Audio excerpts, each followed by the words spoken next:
Bueno, pues muy buenos días. Tengan todos ustedes, estimados amigos, barristas, abogados del foro, y abogadas del foro jurídico en general. Sean muy bienvenidos a este evento del capítulo Nuevo León de la Barra Mexicana Colegio de Abogados. Soy su servidor Juan Isidoro Luna, quien tengo el honor y la responsabilidad de ser el presidente del capítulo. El día de hoy estamos muy contentos de tener este evento de la Comisión Anticorrupción de nuestro capítulo, que encabeza el licenciado Marcelo González Jiménez. Y pues hoy, con la cordial invitación que les extendimos a los maestros Luis García Campuzano y Gabino Molina, quienes amablemente van a compartirnos sus conocimientos y experiencias en esta materia. Antes de iniciar, y le quiero dar la especial bienvenida al consejero nacional Francisco Riquelme, y a nuestro tesorero nacional Jorge Ojeda. Muchas gracias. También está nuestra querida amiga Ligia González, también. Muchísimas gracias, Ligia, abogada general de la Barra. Francisco, muchas gracias por estar con nosotros, siempre apoyando aquí las actividades del capítulo Nuevo León. Y a todos, insisto, bienvenidos sean todos. Recordarles que por favor nos sigan apoyando con nuestros eventos.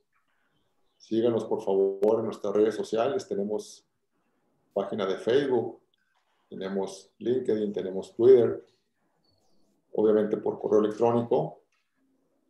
Y recordarles que la gran mayoría de nuestros eventos se graban y se suben a nuestro canal de YouTube. Se suben a nuestro canal de YouTube, donde los pueden consultar para libre acceso en cualquier momento. Sin más, les dejo la conducción de este evento al licenciado Marcelo González Jiménez. Muchas gracias, Héctor. Antes de pasar a la última tribuna con Ricardo, a quien por cierto quiero felicitar, está re flaco, mi Richard, qué gusto verte. Recordarles, como ahorita nos hizo Ale de ponerlo en el chat, que tenemos una situación aquí que no es nuestro control. Le dejo la conducción de este evento al licenciado Marcelo González Jiménez, coordinador de la Comisión Anticorrupción de este capítulo, que nos va a hacer el favor de presentar a nuestros expositores y llevar a buen fin nuestra exposición. Muchas gracias. Gracias, licenciado. Rápidamente, buenos días a todos. Estoy muy orgulloso, muy contento porque el capítulo Nuevo León de la Barra Mexicana Colegio de Abogados me honró nombrándome coordinador de la Comisión Anticorrupción. Así que aquí vamos a estar dándole movimiento a la comisión, invitando a expositores pues, de gran nivel como Luis García. Y me honra mucho y me alegra tenerte, Luis, aquí en la Barra. Gabino, igualmente. Y bueno, sin más preámbulo, quiero presentar rapidísimo a mi amigo Luis García Campuzano, que es socio de la firma de abogados BGF, donde se especializa en asuntos de gobierno corporativo, programas de integridad empresarial y anticorrupción, así como en fusiones y adquisiciones, capital privado y derecho corporativo. Luis ha representado a empresas mexicanas y extranjeras en el diseño e implementación de sus estructuras de gobierno corporativo, sistemas de normatividad y programas de integridad y cumplimiento. También ha asesorado a organismos empresariales y civiles en iniciativas de políticas y leyes anticorrupción. Adicionalmente, Luis ha escrito artículos y capítulos sobre sistemas de integridad empresarial en publicaciones académicas y profesionales, así como editoriales en medios de comunicación sobre los sistemas anticorrupción de México y Nuevo León.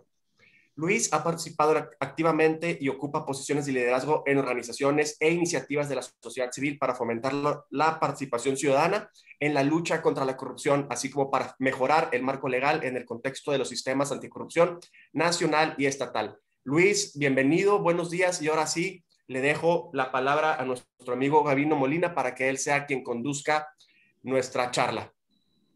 Para todos, muchas gracias, Marcelo. Buenos días, muy contento de estar de nueva cuenta en el foro de nuestra querida Barra. Muy contento también que se haya tomado la iniciativa y puesta en manos de inmejorables de Marcelo González de generar la Comisión Anticorrupción. Y como siempre, el agradecimiento a Luis, siempre dispuesto a colaborar con la barra, compartiendo su amplio conocimiento. Creo que importancia toral que tiene el tema de anticorrupción, que en 2 minutos vamos a ubicarlo para dar inicio con la plática de Luis. Importancia toral, este tema, si bien para las empresas, pero también para el desarrollo de las sociedades.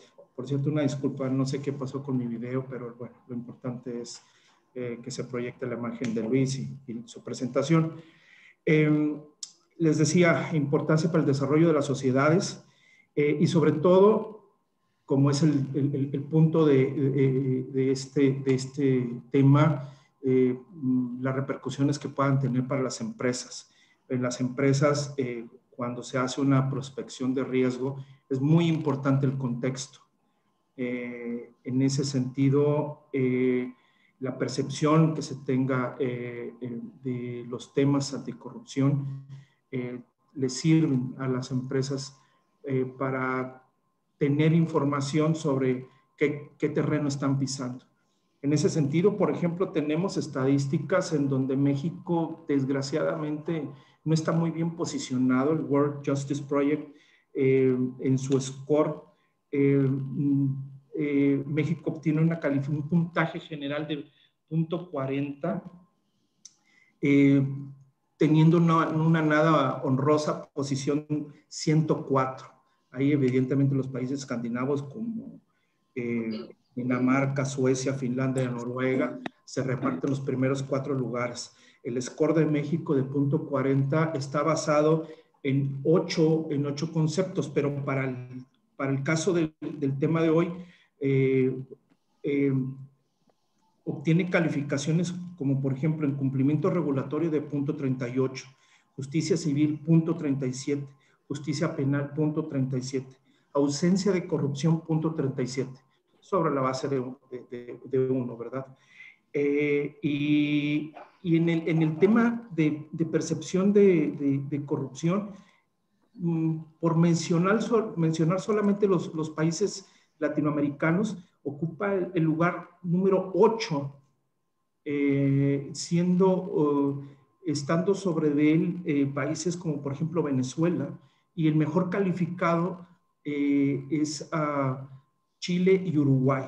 Entonces, igual, ¿no? En la percepción de corrupción de Transparencia Internacional, tampoco es un lugar muy afortunado para México. Entonces, es un contexto difícil para el desarrollo de las empresas. Entonces, informar programas anticorrupción eficaces es el reto del cual Luis nos viene a hablar el día de hoy.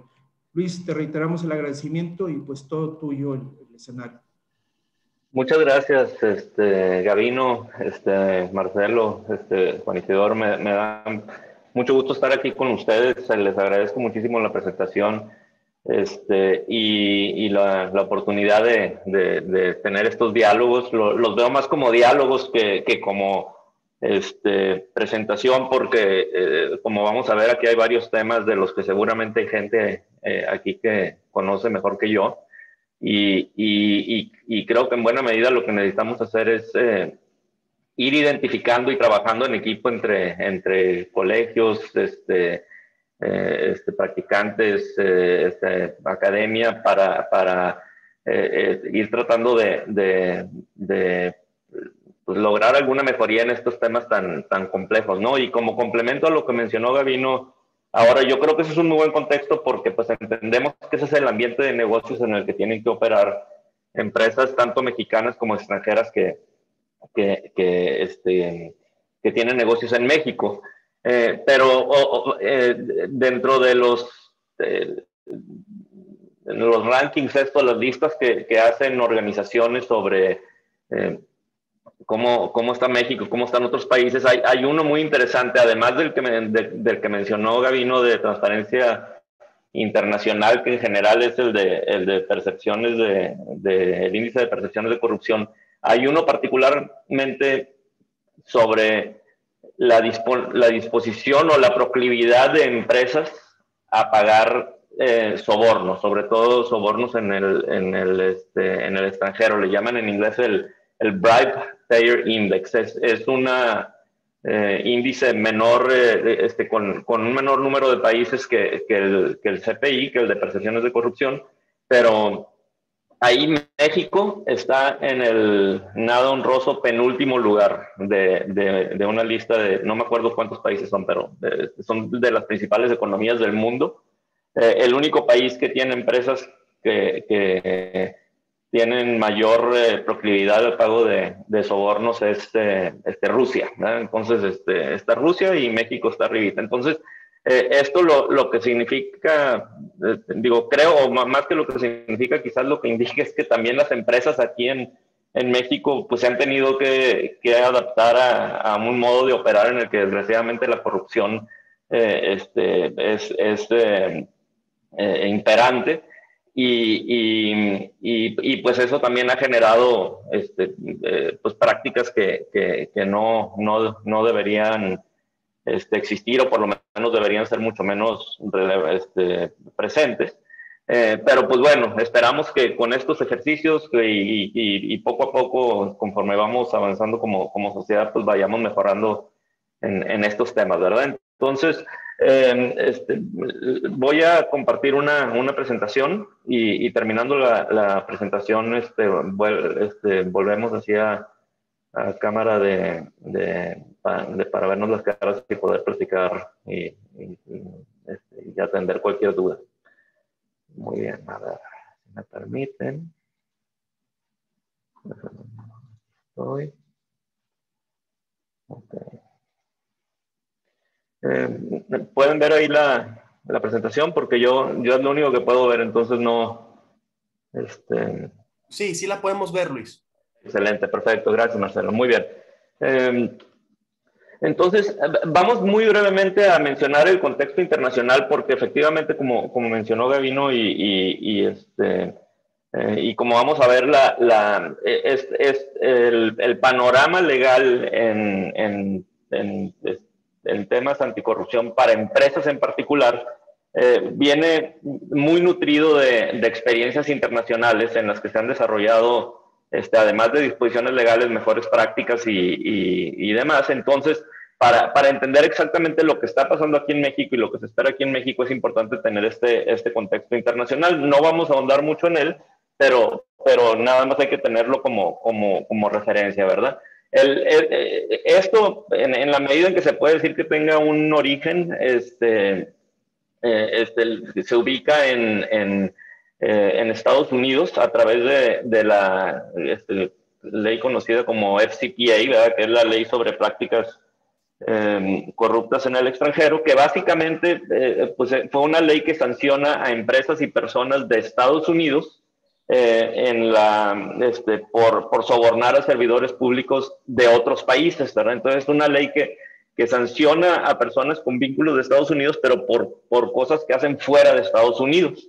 Entonces esto pues marcó una pauta importante. Esta ley es de 1977, entonces ya tiene bastantes años operando, ha tenido altas y bajas en su aplicación, pero en los últimos 10 años, yo diría en particular, después de que salió todo el escándalo de Siemens y demás, es un poco más de 10 años, ha tenido una aplicación muy constante y creciente, y muchos de los escándalos inclusive que hemos visto aquí en México, por mencionar el más conocido de todos, que es el de Walmart, precisamente son casos que se han dado derivados de esta ley, ¿verdad? Entonces, es importante tenerlo como contexto, porque pues, además muchas empresas de Estados Unidos sabemos que operan aquí en México, y a veces imponen o no imponen, pero buscan replicar sus estándares, o requieren que sus proveedores, por ejemplo, tengan los mismos estándares que tienen, y mucho de esto viene de esta ley, ¿verdad? Las Sentencing Guidelines es algo que también ha cobrado mucha fuerza, principalmente a raíz de esta ley, pero se utiliza también para otras disposiciones, y a lo que se refiere son son lineamientos que ha desarrollado el Poder Judicial en Estados Unidos para guiar a los juzgadores en la imposición de sentencias en casos de delitos corporativos, como veremos aquí en México. La responsabilidad penal de las personas jurídicas es algo relativamente reciente, pero en Estados Unidos tiene mucho tiempo, y se han desarrollado criterios muy, muy detallados sobre cómo se van a graduar las sentencias para las organizaciones y qué elementos de un programa de integridad o de un programa de compliance se toman en consideración para efectos de determinar estas sentencias, ¿verdad? El segundo, que creo que para estos efectos es el segundo más importante, es la Convención Anticohecho de la OCDE, que básicamente lo que trata de hacer es que los países que firman o que suscriben esta convención tengan leyes similares a la de Estados Unidos, al FCPA, o sea, que sancionen en su régimen interno el cohecho de servidores públicos extranjeros de otros países, ¿verdad? Entonces, en el caso de México, esto se vio, ya no recuerdo el año, pero fue en principios de siglo, con la edición del artículo 222 bis del Código Penal, y posteriormente se ha venido desarrollando pues el tema de la responsabilidad de las personas jurídicas y de los programas de compliance, pero todo esto pues tiene como origen esta convención de la OCDE, y alrededor de esta convención, además de las leyes que se han tenido que adoptar en diferentes países, se han desarrollado una serie de mecanismos de supervisión, reportes que se hacen sobre países, guías y documentos sobre mejores prácticas y demás.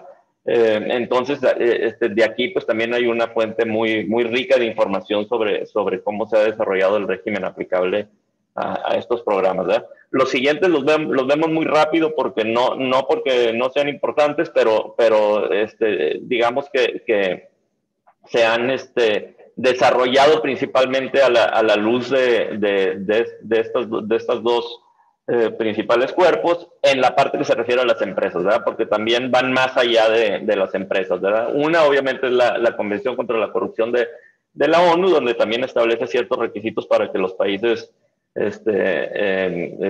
miembros adopten mejores prácticas para sus empresas en sus regímenes internos. Lo mismo de la OEA, en la Convención Interamericana contra la Corrupción. En tratados internacionales, por ejemplo, el recién renegociado tratado en México, Estados Unidos y Canadá, se incluyen también algunas medidas anticorrupción que deben adoptar las empresas. El Tratado de Asia-Pacífico también tiene algunas disposiciones en ese sentido. Creo que recientemente se firmó uno con la Unión Europea que también en ese sentido. Entonces, como que está haciendo una tendencia de incluir estos capítulos o secciones anticorrupción en estos tratados o instrumentos multilaterales. Y adicionalmente, leyes locales, ISOs, mejores prácticas y pactos sectoriales, desde la Cámara de Comercio Internacional hasta grupos de empresas de la industria de la extracción y demás. En todos ellos se han ido generando documentos y criterios para tratar este tema. Entonces, como vemos, es un tema que ha tenido un crecimiento muy importante, y se han desarrollado ciertos criterios que son comunes, digamos, y que eso pues ahora tenemos que ver cómo lo traducimos a la realidad de las empresas en México. En el contexto nacional, vamos a ver que este tema, estamos hablando específicamente de leyes pero vamos a ver que en la práctica se traduce en estándares de conducta de empresas que van más allá de la cuestión estrictamente anticorrupción, pero aquí en México también se ha dado mucho en este contexto de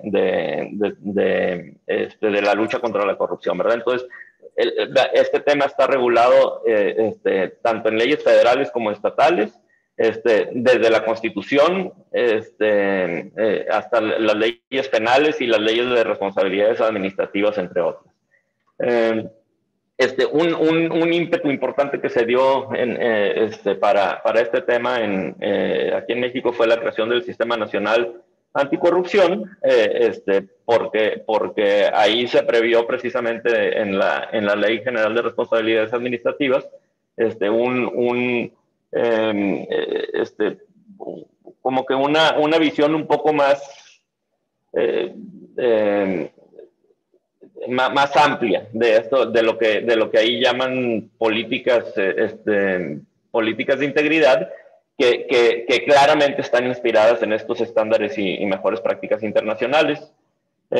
Y bueno, esto a su vez se ve replicado en los sistemas estatales anticorrupción a través de sus leyes locales de responsabilidad administrativa y sus autoridades locales encargadas de implementar estos sistemas.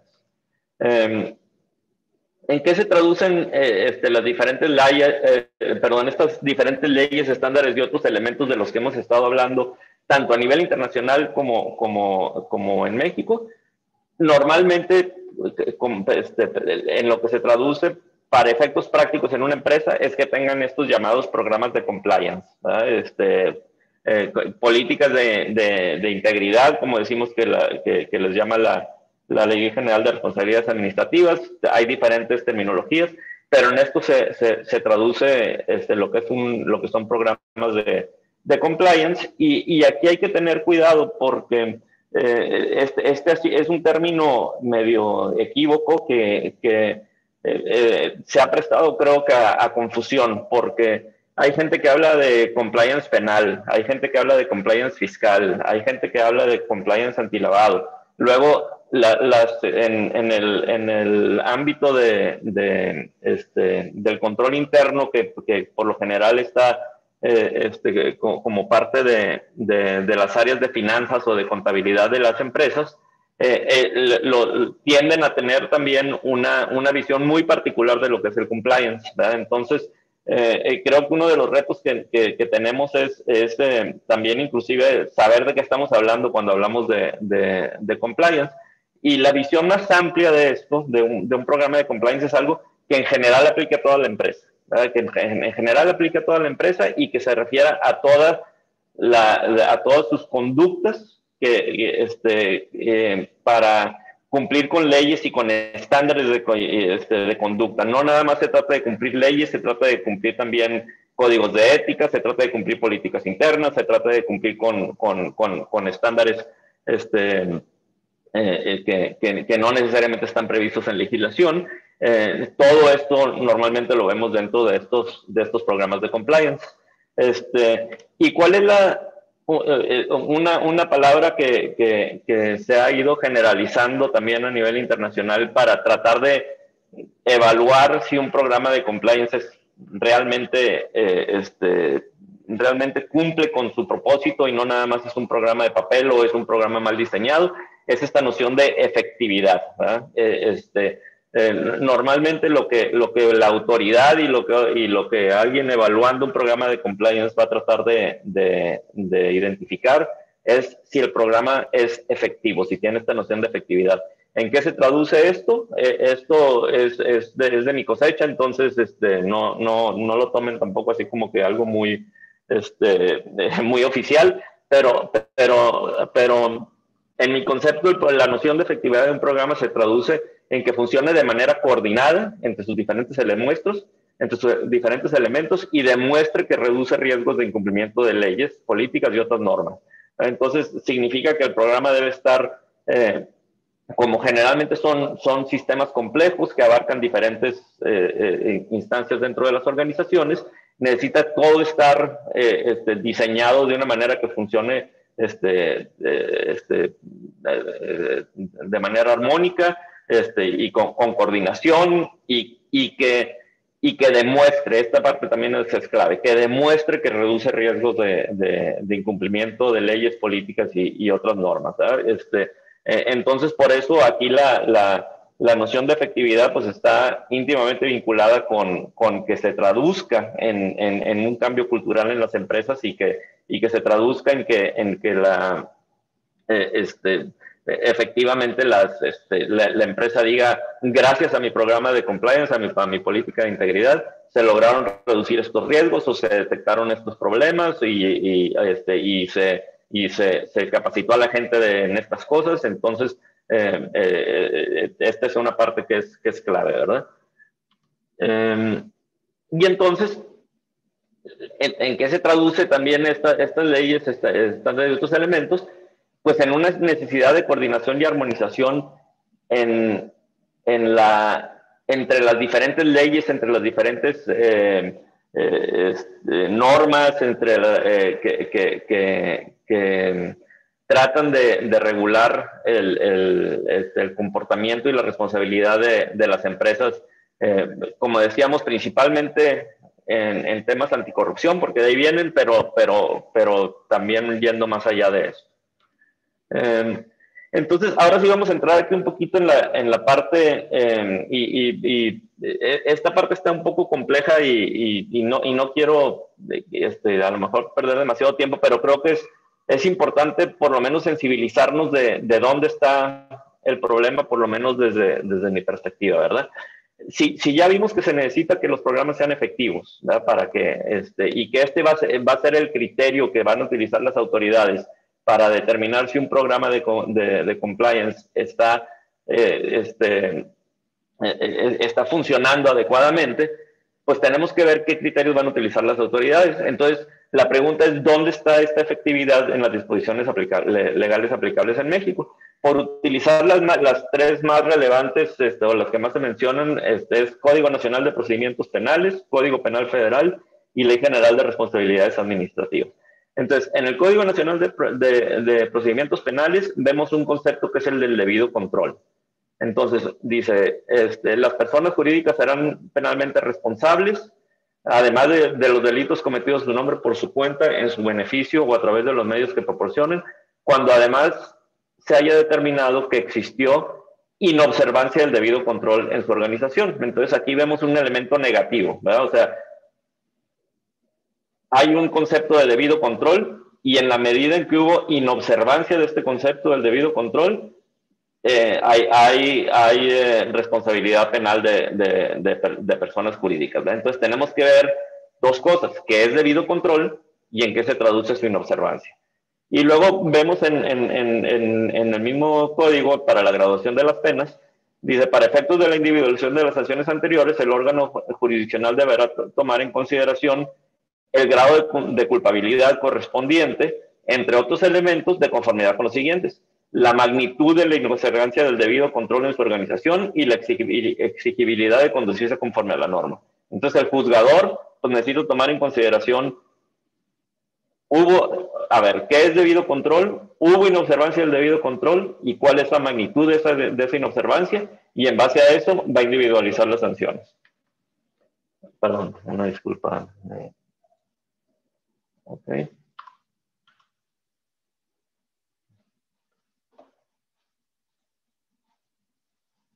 Necesito regresarme a... Aquí está. Ok, luego tenemos el Código Penal Federal en su artículo 11 bis, que es donde viene el catálogo de delitos.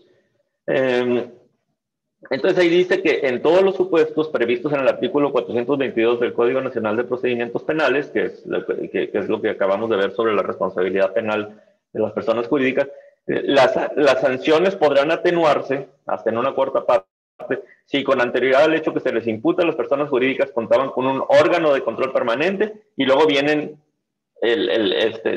¿qué se entiende por este órgano de control permanente? O por lo menos cuáles son sus funciones. Es encargado de verificar el cumplimiento de las disposiciones legales aplicables para darle seguimiento a las políticas internas de prevención delictiva y que hayan realizado antes o después del hecho que se les imputa la disminución del daño provocado por el hecho típico.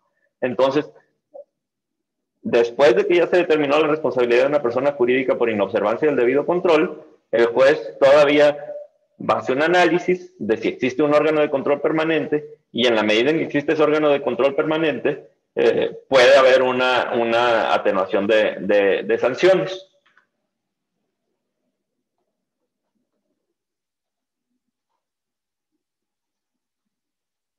Entonces,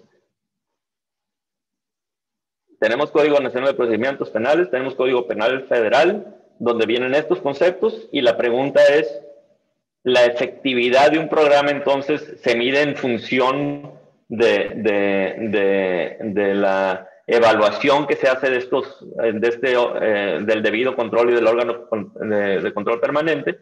Pero luego también está la Ley General de Responsabilidades Administrativas, como habíamos mencionado, que tiene una regulación más conforme a los estándares internacionales que como dijimos, en buena medida vienen de la OCDE y de la práctica en Estados Unidos. Entonces, lo que dices, en la determinación de la responsabilidad de las personas de las personas morales, a que se refiere la presente ley, se valorará si cuentan con una política de integridad. Y para los efectos de esta ley se considera una política de integridad aquella que cuenta con al menos con los siguientes elementos. Vienen 7 elementos. Estos elementos son muy parecidos a elementos que vemos en la práctica internacional sobre cómo funciona o cómo es un programa de compliance efectivo. Pero vemos que aquí como que sí está un poco más aterrizado en un par de fracciones esta noción de eficacia y aplicación real. Ok, y luego, para complicar un poco más el tema, ¿verdad? Vemos que la legislación penal hace una distinción entre sanciones y consecuencias jurídicas. Las sanciones se aplican únicamente a personas con personalidad jurídica propia, y las consecuencias jurídicas es a personas con o sin personalidad jurídica. Entonces, pues aquí estarán hablando de asociaciones en participación, a lo mejor alguna grupo de personas que están actuando, digamos, de hecho como una organización, aunque en realidad no están constituidos como persona. Entonces, pues bueno, también entonces se plantea esta valoración adicional que tiene que hacer el juez a la hora de aplicar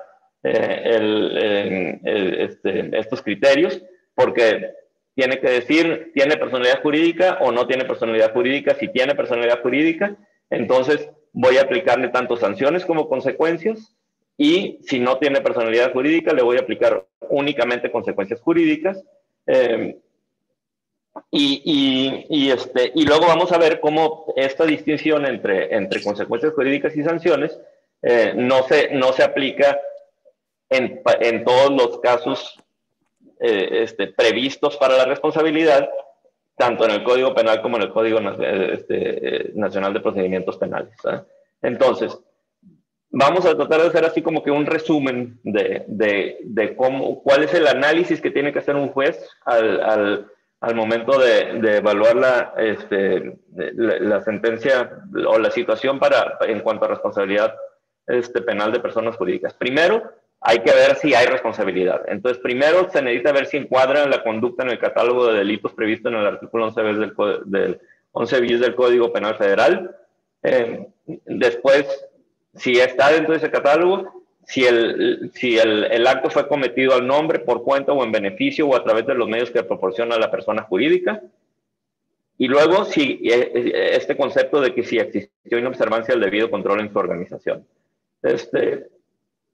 Una vez que haya hecho esta determinación, dice, bueno, sí hay responsabilidad penal para la persona jurídica, ahora toca la individualización de sanciones. Pero, ojo, aquí es solo si tiene personalidad jurídica, por lo que vimos anteriormente. Entonces, tiene que ver la gravedad y culpabilidad general, que está prevista en el artículo 410 del Código Nacional de Procedimientos Penales, luego la culpabilidad específica de personas jurídicas, que incluye este concepto que vimos de magnitud de inobservancia del debido control, y luego, después de este análisis, evaluar si aplica una reducción, si existe un órgano de control permanente. Y luego ya finalmente también tiene que ver si hay una imposición de consecuencias jurídicas más allá de las sanciones, porque esto es en el caso de que se tenga o no se tenga personalidad jurídica, ¿verdad? El artículo 422 del Código Nacional de Procedimientos Penales al final dice que el juez básicamente utiliza los mismos criterios para la imposición de consecuencias jurídicas que para las sanciones, pero la imposición de las consecuencias jurídicas, el Código Penal, el artículo 11 bis, ahí no es relevante la parte del órgano de control permanente que vimos. Aquí lo relevante es que hay ciertos límites de punibilidad, ¿no? Entonces, como vemos, son muchos factores de los cuales surgen las siguientes preguntas. Primero, y en el punto 1 es si se va a aplicar el artículo 11 del Código Penal Federal o el artículo 11 bis. El artículo 11 antecede el artículo 11 bis, que es cuando las personas jurídicas todavía no tenían la posibilidad de responsabilidad penal, y ahí se le da un tratamiento a las organizaciones como si fueran un instrumento para la comisión de un delito. Entonces, pues, quizás el artículo 11 bis ya ha hecho conjugatoria la existencia de este artículo 11, pero pues a lo mejor sigue teniendo una razón de ser y pues el juez tiene que hacer esta determinación. Luego, otra pregunta, ¿cómo se mide el debido control? Esto ya lo vimos.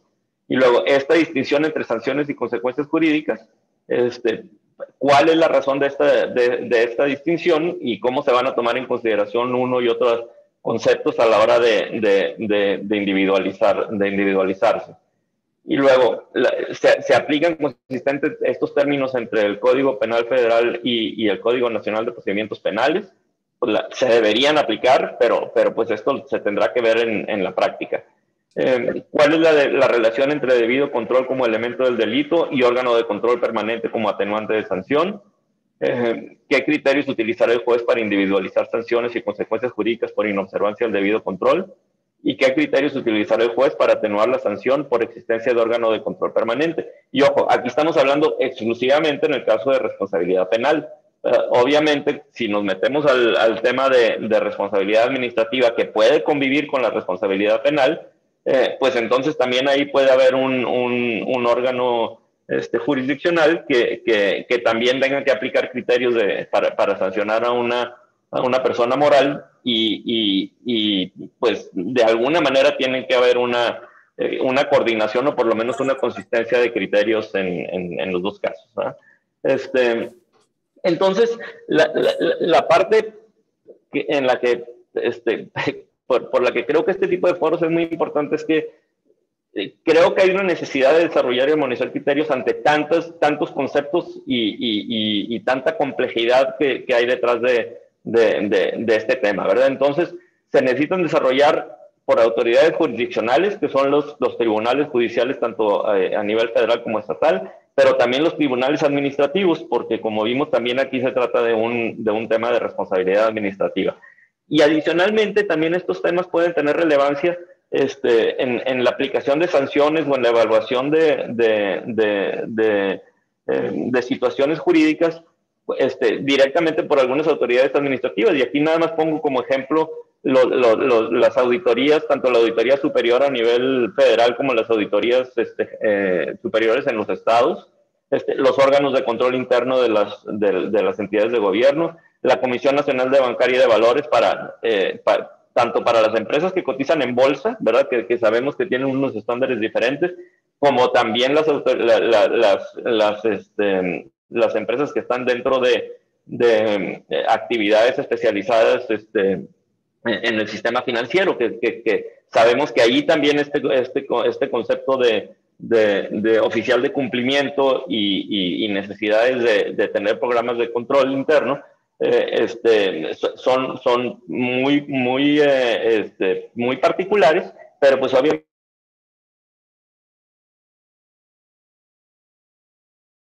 compliance. Y otra, por ejemplo, que también ha desarrollado muchos criterios en este sentido es la Comisión Federal de Competencia Económica, obviamente pues para el cumplimiento de las leyes y las políticas en temas de competencia económica.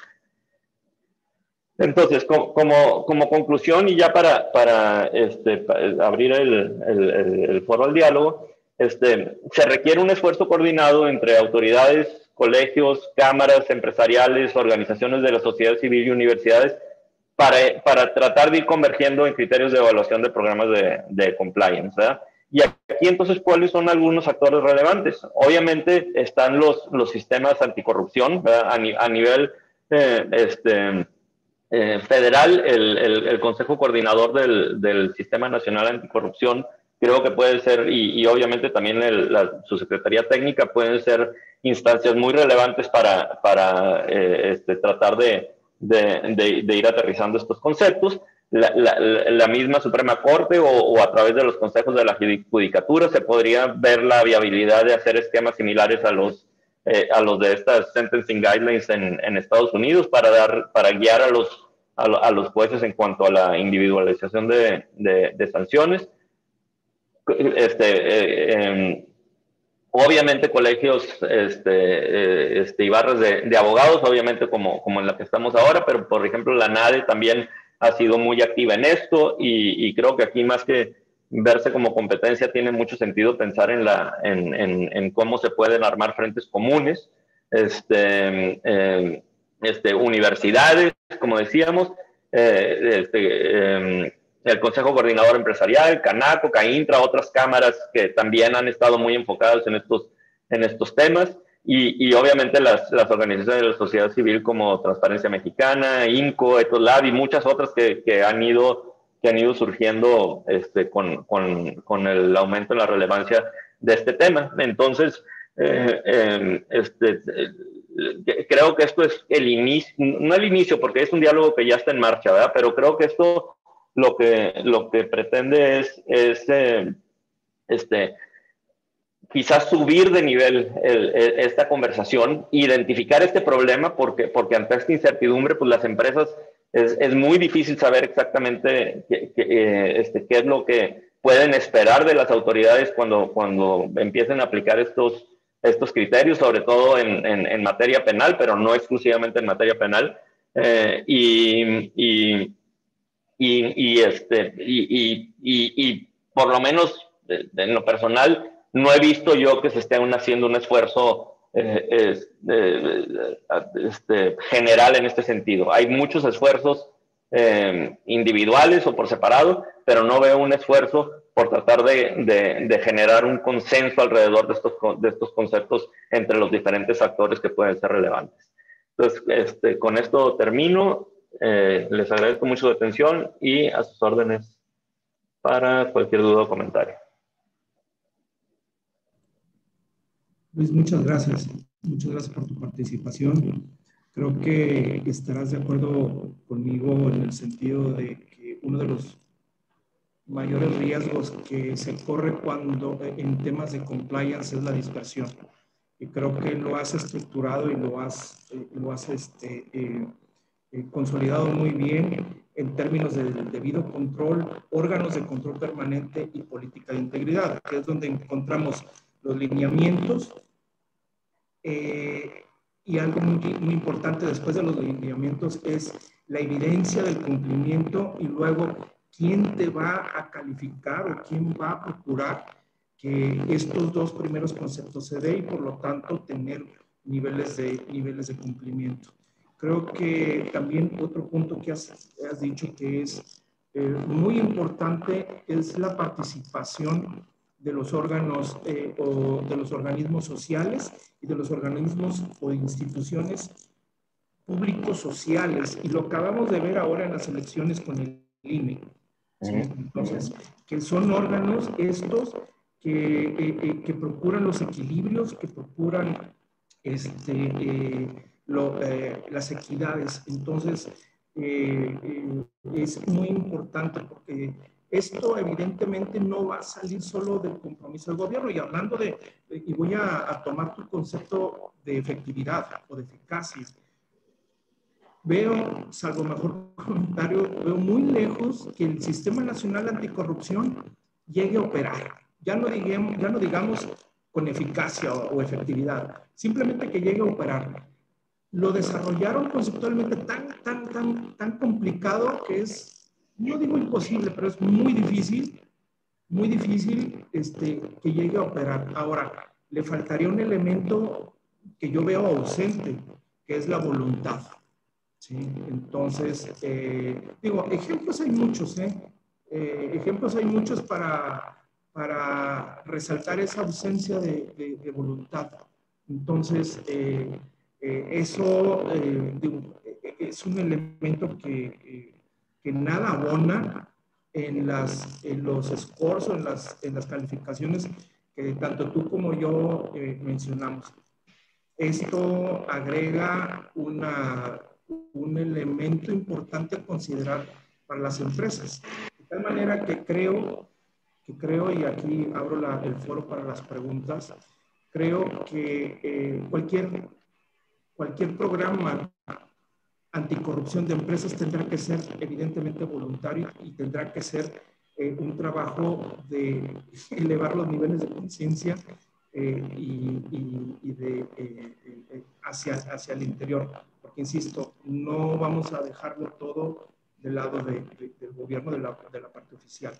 Hemos visto ejemplos en donde empresas han dejado de invertir por temas de corrupción. Se prefiere no llegar a esos niveles de riesgo y mejor se deja de invertir. Entonces, felicidades por la presentación, muy estructurada, muy clara para hacer un concepto tan complejo. Y abrimos el panel, el foro para las preguntas que puedan tener los asistentes. Nevino, de hecho, estoy viendo... perdón, estoy viendo aquí, espero pronunciar bien el nombre de Ligia González, pero hasta me gustaría escuchar un poquito más porque creo que esto está muy interesante y muy en línea precisamente con lo que estamos platicando. Dice, de hecho, soy la presidenta de la Comisión de Ética e Integridad Empresarial del Consejo Coordinador Empresarial, y efectivamente el chiste es coordinar esfuerzos y criterios en colegios y cámaras empresariales.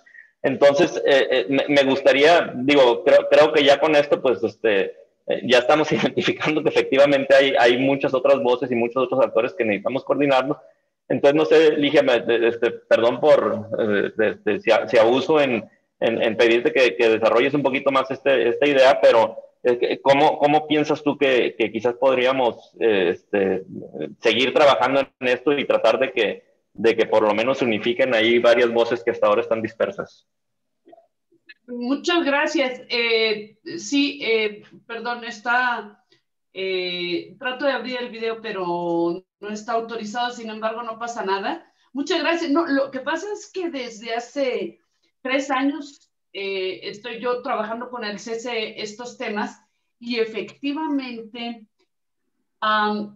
por lo menos a nivel empresarial y soft law, estamos ya con los códigos de conducta que comprendan todo esto que acabas de mencionar. Por cierto, muchas felicidades por tu ponencia. Y ya estamos incluyendo dentro de las nuevas versiones de los códigos de ética empresarial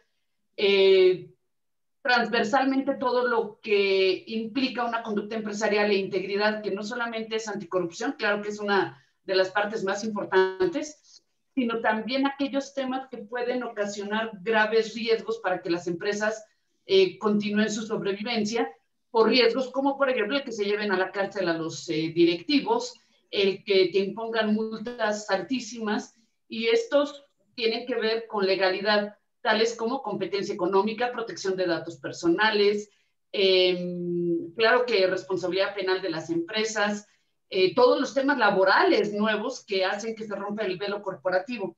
Entonces, la teoría es que si tú tienes bien identificados tus riesgos, porque este es control de riesgos, los pones en tu programa de integridad, lo traduces a un código, le das seguimiento al código y tienes tus registros bitácoras en que puedas probar que cualquiera de todas estas autoridades venga a revisarte, tu riesgo de desaparecer por una causal de cumplimiento sea menor.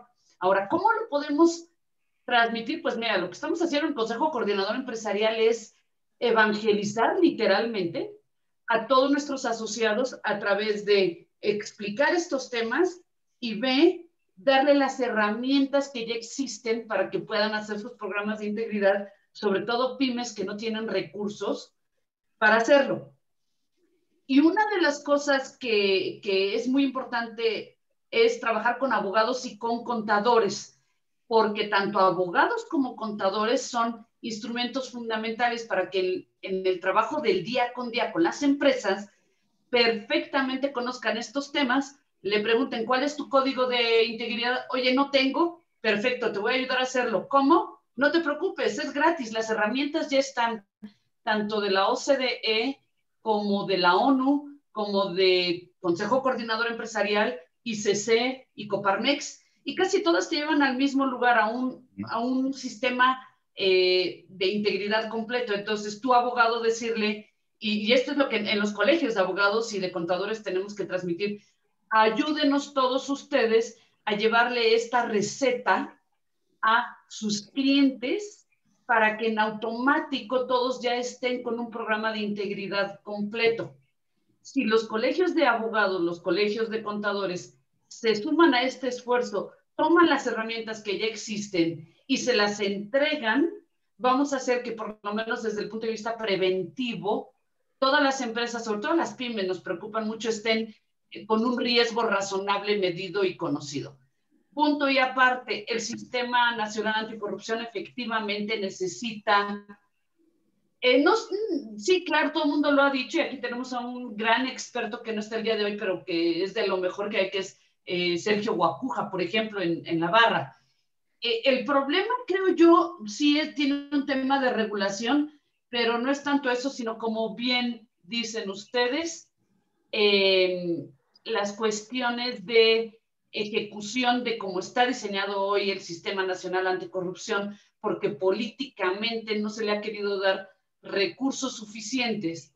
Y no estoy hablando de partidos, ni mucho menos, sino que todos los actores políticos saben que esto hace que los ciudadanos tomen poder para poder fiscalizar algo al Estado, en cualquier nivel de gobierno, por cierto, y en cualquier tema. Entonces, si el Sistema Nacional Anticorrupción funciona perfecto, en automático es el control del ciudadano al quehacer público. Y entonces, en materia anticorrupción, tienes tú ya que está de un lado de la barrera, que es el ciudadano, va a poder controlar al que del otro lado quiere que ese ciudadano viole la ley a través de corrupción simple o compleja. Y el otro punto que va a ser importante en materia legislativa es si ya se empieza a legislar los delitos de corrupción interna de las empresas, que es el clásico comprador de la empresa que le dice a su proveedor, y todo esto es privado, oye, ¿quieres que te compre? Pues viene el moche. Eso las empresas todavía no tienen la ley en la mano para poder meter a la cárcel a sus funcionarios o empleados que los defraudaron. No hay realmente un tipo penal que alcance hasta allá. Entonces, ese es otro pendiente que creo que muchas empresas estarían felices de poder contar del mismo. ¿Cómo debemos de colaborar? A ver, sin duda, en mi comisión tenemos algunos representantes de colegios de abogados, de contadores. Estamos trabajando con la CONAFA, que es la Convención Nacional de Fiscales Anticorrupción. Ya estamos trabajando con ellos en cursos, evangelización y en casos específicos de todas las empresas a través de CONAFA. Nosotros hicimos la unión, a través de CONAFA estamos haciendo que las denuncias lleguen directamente a los fiscales anticorrupción. Ya hay denuncias que le están dando ellos seguimiento y entonces eso ya está funcionando. Ahora es, ¿qué hacemos con los profesionistas? Ya vamos a celebrar el convenio con los contadores. y ahora tendría que seguir en materia de anticorrupción con los colegios de abogados, ¿no? Es en donde estamos, porque efectivamente hay tantos esfuerzos que parece que todo el mundo quiere tirar como escopeta, y entonces es unificarlos y pedir que se cumpla y se organice ya el Sistema Nacional Anticorrupción. Muchísimas gracias. Pues qué bueno que precisamente a través de foros como este podemos ir estableciendo esos lazos. Y también aquí para mí el gran ausente pues son los juzgadores, ¿no? Pues digo, porque ellos son los que en última instancia van a tener que individualizar estas sanciones, estas consecuencias jurídicas. Más allá de que se vayan desarrollando criterios específicos y se vaya haciendo un sistema casuístico para determinar la responsabilidad, pues creo que sería bueno tratar de adelantarnos un poco, ¿verdad? Y que haya transparencia sobre cuáles van a ser esos criterios, porque pues en este momento sí es un poco estar navegando con los ojos cerrados, porque todos, como efectivamente lo dices, o sea, un sistema basado en una evaluación de riesgos y que cumpla los 7 elementos que comúnmente se utilizan para el diseño de estos programas y demás, yo creo que los que estamos medio metidos en este tema, todos los tenemos perfectamente identificados, pero hay un punto ciego enorme ahí de decir, bueno, y cuando esto le llegue al juez, el juez, ¿cómo va a aplicar todos estos criterios? Entonces, creo que es un diálogo que sin lugar a dudas necesita enriquecerse y ampliarse.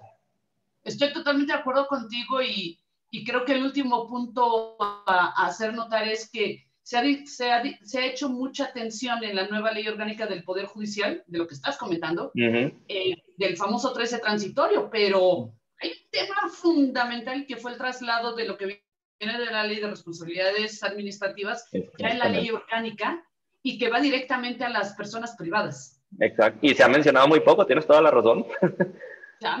Pero está ahí. Ahí está, claro. Sin lugar a dudas.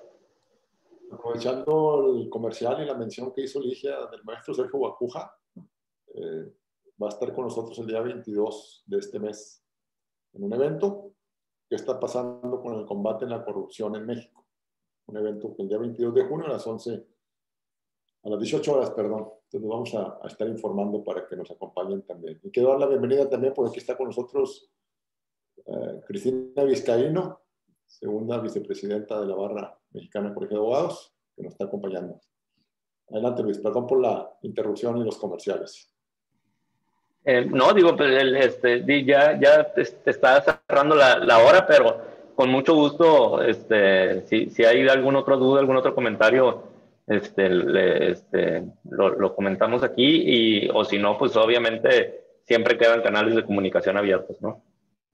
Sí, yo solamente, la verdad, quiero agradecer a Juan Isidoro por las reuniones que siempre celebra, tan importantes, tan interesantes. Me encantó estar en la reunión, me encantó escucharte, Ligia. Como siempre, eres referencia de tus comentarios y, por supuesto, el ponente, una exposición maravillosa. Muchas gracias a todos por la invitación. Muchas gracias.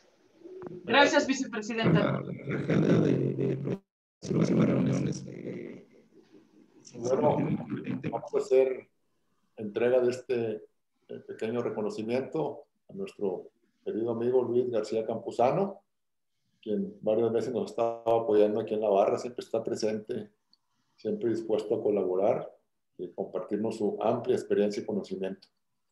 El capítulo Nuevo León de la Barra Mexicana del Colegio de Abogados se otorga el presente reconocimiento a Luis García Campuzano por su destacada participación en la conferencia de las empresas frente a las leyes anticorrupción, un panorama de incertidumbre. Muchísimas gracias, Luis, por tu diligente participación. Te lo haremos llegar a tu correo. Muchísimas gracias a ustedes. Un placer, como siempre. Gracias al maestro Gabino Molina también por su participación aquí en el panel. Desde luego a Marcelo González, coordinador de la Comisión Anticorrupción del capítulo Nuevo León. Y bueno, pues estamos invitándolos, insisto, a que nos sigan acompañando en todos nuestros eventos.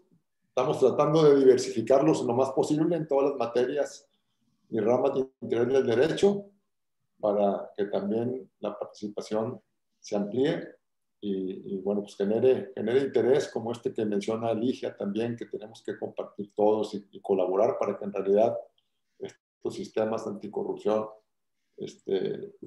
logremos que se implementen al 100% en todos los estados de la República y deje de ser esto ya un tema de discusión de que cuándo va a ser y que cómo se va a hacer, sino que entre todos logremos ya que se implemente y tenga las consecuencias jurídicas correspondientes. Muchísimas gracias. Muchas gracias, saludos. Bueno, nos vemos la próxima. Aquí estamos. Gabino, Marcelo, mil gracias. Gracias, Marcelo. Abrazos a todos. Gracias a ti, Luis. Cuídense mucho. Hasta luego.